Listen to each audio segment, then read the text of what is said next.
Hola chicos, ¿cómo están? Ahí después de esa súper introducción de Steffi, damos comienzo a esta edición de Triángulo, que como hablamos tiene que relación directamente con la contingencia. Este martes partió la jornada con la lamentable noticia del fallecimiento de María de los Ángeles Guerra, esposa del exfutbolista e ídolo nacional Carlos Caselli, que hizo noticia, recordemos, en las últimas semanas por dedicarse a pasar estos días junto a su esposa, ayudándola, acompañándola en este proceso, donde se concretó finalmente su fallecimiento este martes. Vamos a hablar qué significa esto del cáncer, el impacto del cáncer en nuestro país. Recordemos que el 4 de febrero pasado se conmemoró el Día Internacional del Cáncer y Chile es la principal causa de muerte actualmente. Así que para hablar de este tema estamos en contacto con la doctora Eva García, jefa de oncología de la Clínica Vespucio. Hola Eva, ¿cómo estás? Eva, bienvenida. Hola, ¿cómo están ustedes? Muchas gracias por la invitación. Eva, queremos tocar este tema contigo, un tema que justamente hoy vuelve a estar en boga, como lo dijo mi amigo Eduardo.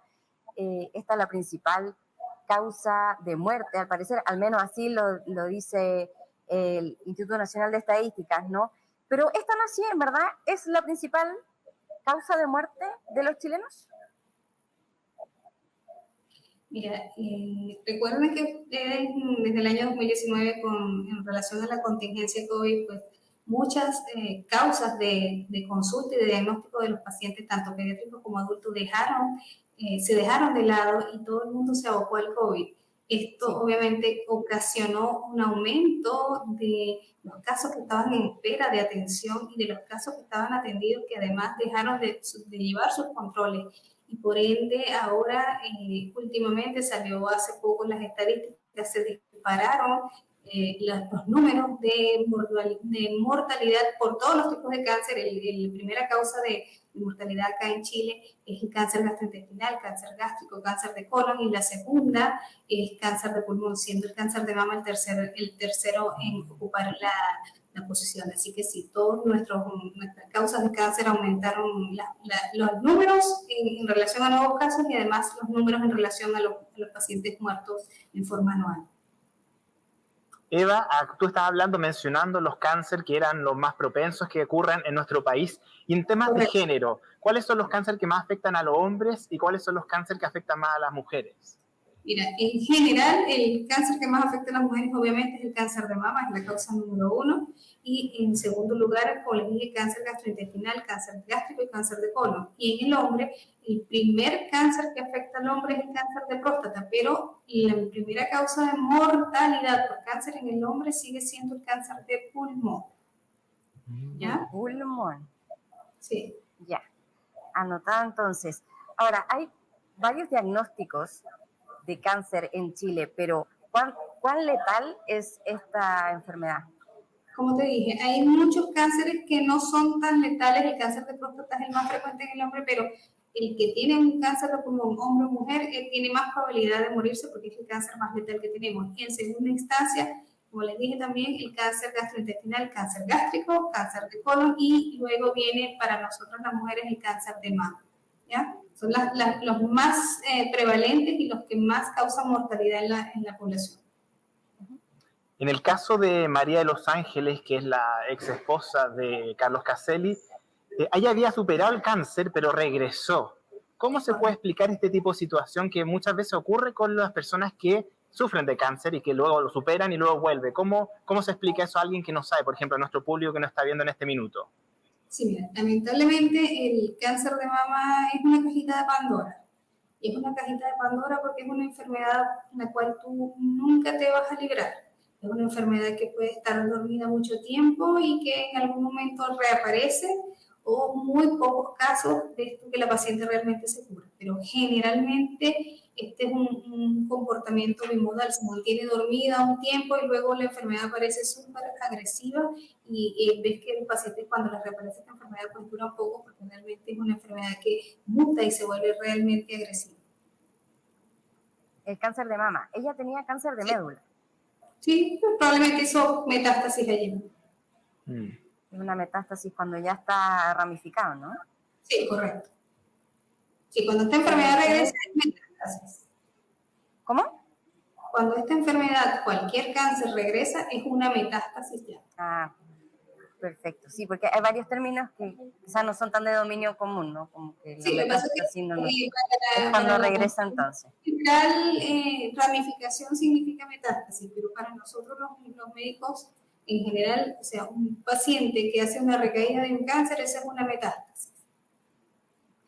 Doctora, y en este sentido, sabemos que es difícil detectar el cáncer porque no siempre hay síntomas, pero de haberlos, ¿a qué síntomas sí deberíamos estar atentos? Depende de la ubicación anatómica del cáncer, o sea, porque el cáncer de mama generalmente en nosotros las mujeres es una masa palpable o un bulto palpable o cambios en la coloración o la forma de la mama, e inclusive algún tipo de secreción por la areola, por el pezón. Si fuese, por ejemplo, un cáncer gástrico, es problemas digestivos como reflujo, dolor abdominal que no se quita, ¿ya? Y cáncer de colon, alteración de las heces, a veces diarrea, a veces estreñimiento o heces distintas a la normal. Depende, como te digo, de dónde se ubica. En el caso del hombre con cáncer de próstata puede ser síntomas obstructivos urinarios o inclusive sangrado al momento de orinar. Depende de la ubicación del cáncer, va a ser el síntoma. Por ejemplo, en un cáncer cervicouterino, ¿qué síntomas podría presentar? Recuerden que afortunadamente este país está adherido a las guías de la Organización Mundial de la Salud y desde hace un buen tiempo se aplican las vacunas para el VPH para los estudiantes de primaria, y eso realmente ha impactado positivamente en la frecuencia, en la incidencia del cáncer cervicouterino, con una disminución importante en los números, tanto de que aparece esta enfermedad como de mortalidad. Las pocas pacientes que no tuvieron la fortuna de vacunarse y que tienen algún tipo de coinfección por VPH son las que son susceptibles a tener este tipo de cáncer cervicouterino, y en este caso los síntomas pueden ir desde sangrado cervical, desde sangrado vaginal intermitente hasta dolor con las relaciones sexuales o con la menstruación, o menstruación más frecuente de la que debería corresponder. Allí esta paciente debería consultar. Eva, por ejemplo, ya tú hablamos de los síntomas que uno puede tener y que hay que tener atención en el caso de, pero en el ejemplo hay muchas personas que no tienen síntomas. ¿Qué examen uno se tiene que realizar a modo preventivo para ver si uno puede tener cáncer o no? ¿Qué cosa hay que hacer? ¿Qué examen? Es que definitivamente cuando tú te haces un examen y te sale positivo, significa que ya tienes el cáncer, o sea, ahí no hay ningún tipo de prevención. ¿Ya? No, pero me refiero, ahora, por ejemplo, en el caso de que uno es sano, no tiene síntomas de nada, ¿qué tipo de examen hay que realizar para ver en el caso de que puedo tener? A eso me refiero. A eso. Tú eres, por ejemplo, mujer, sabemos que todas las mujeres mayores de 35 años deberían hacerse su eco y su mamografía en forma anual, y por supuesto su PAP en forma anual o bianual, dependiendo de que si el resultado está normal o no. Esos serían los exámenes preventivos para el cáncer de mama, ¿ya? En el caso del hombre, ya tú sabes, mayor de 40 años, su tacto rectal y su antígeno prostático específico una vez al año a partir de esa edad, si no tiene ningún tipo de antecedentes. No hay ningún examen preventivo para, por ejemplo, el cáncer gástrico, el cáncer de pulmón, el cáncer de colon, a menos que tú tengas algunos antecedentes importantes familiares, es decir, padres, abuelos o de la misma línea, hermanos, que hayan tenido un cáncer de estos, donde tú deberías hacerte una endoscopía o una colonoscopía en forma anual, dependiendo de si tienes o no un familiar directo con alguna de estas patologías en forma precoz, un paciente muy joven. Si no, pues tampoco deberías hacerte nada a menos que tengas un síntoma, ¿ya?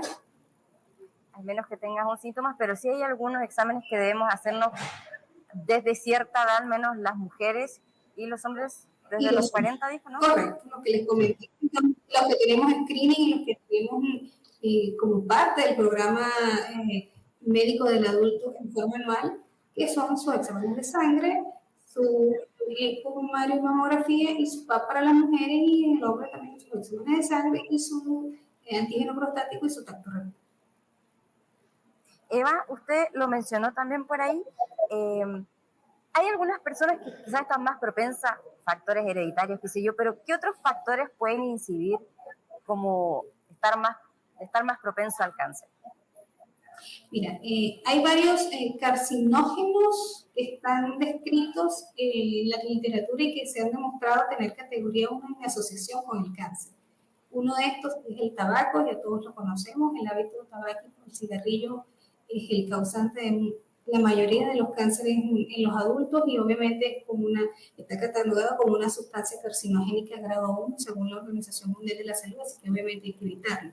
Otra cosa que sabemos que existe relación y que nosotros realmente no le hacemos mucha publicidad es a estos tipos de cárnicos que están conservados, como las salchichas, los salchichones, estas cosas que traen bastante nitritos, que también están categorizados como tipo 1 en relación a la carcinogénesis y la gente lo sigue consumiendo igualmente. ¿Ya? ¿Estamos hablando de alimentos muy procesados?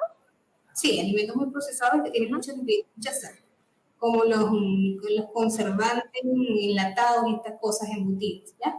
Ahora bien, estos son factores de riesgo modificables. ¿Por qué? Porque el paciente deja de comerlos, deja de consumirlos y se le acaba el riesgo. Y hay factores de riesgo no modificables como son la obesidad, ¿sí? El factor genético, es decir, la herencia que tú tienes, ¿ya? Que son en relación a tu herencia, que lamentablemente allí no lo pudieses tú modificar. Ojo, en la obesidad, si te pones con una dieta adecuada a tus requerimientos calóricos y te pones menos sedentario, obviamente esto lo puedes modificar, ¿ya? Eva, tú en tu experiencia, ahora tú hablabas un poco de lo que pasó producto de la pandemia, que mucha gente se enfocó en el COVID, se cerró sus casas y no se examinó, no se vio mucho sus enfermedades propiamente tal. ¿Cómo ha sido la vivencia tuya como trabajador de la salud en esta época de crisis sanitaria? ¿Cómo has visto la gente que está afectada por el cáncer en primera persona? Mira, lastimosamente las personas que más sufrieron o más vieron disminuida la calidad de atención durante todo esto fueron los pacientes que se atendían en el sistema público, porque el FONASA prácticamente se abocaron casi todos los centros de atención al manejo del COVID y cerraron los centros de atención primaria, los ambulatorios, los CEFAM, los SACO, y el paciente no tenía dónde acudir. Y ya tú sabes que en los hospitales, que son los centros de atención, digamos, más sistematizados, el paciente, si no viene remitido de un CEFAM, un SACO, pues no lo van a atender porque no tienen diagnóstico. Lamentablemente, ellos fueron los que sufrieron más todo esto. En el sistema privado, obviamente, es distinto, porque el paciente pide una hora con un especialista, con un médico general, e inmediatamente lo van a remitir. Están más difíciles las consultas, pero siempre hubo oferta de consulta, así que probablemente los números son menos dramáticos. Sí, ellos son los que lo han pasado bastante mal porque es difícil retomar los controles cuando las prioridades cambian, al menos del sistema de salud, frente a una pandemia.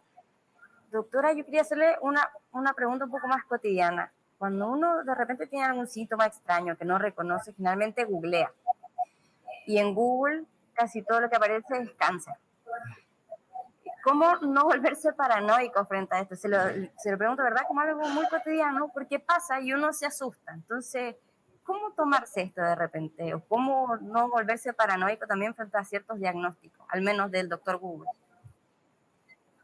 Bueno, mira, primero que nada, tú lo acabas de decir, cuando tú tienes un síntoma que no tenías, esa es una señal que te está enviando tu cuerpo.